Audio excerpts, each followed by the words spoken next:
Hello, on this Tuesday of the fourth week of Lent.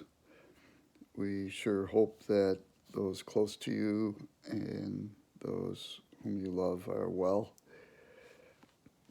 Today, we remember Archbishop Oscar Romero from El Salvador.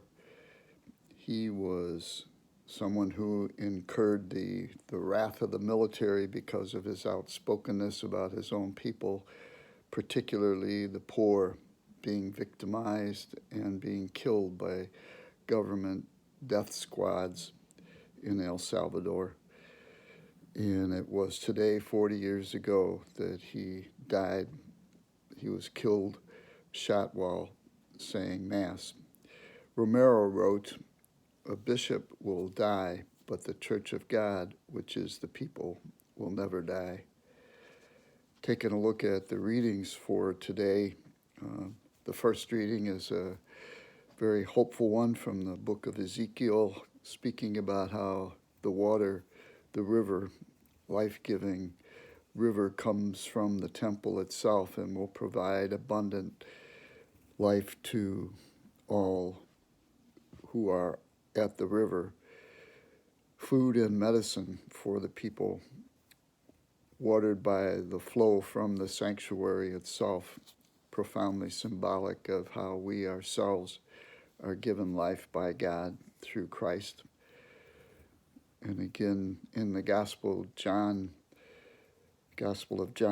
Jesus in the temple itself gave new life to the man who was chronically ill for 30-some years. It reminds us of our own sins, our own chronic illnesses, blindnesses, sicknesses, and crippling things that can come to us from our bad choices, sins that we commit. But it is a reminder also of how Jesus comes to us and offers healing, how Jesus does his part, the healing, and we do our part, the walking, just as he did for the man himself.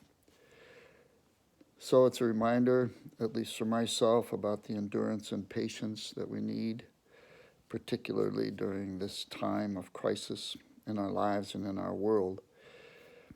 It helps us to focus on our prayer and relationship with God, and the same with one another as we continue to endure this.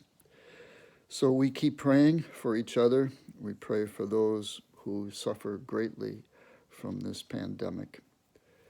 Let us hold one another in prayer and in spirit.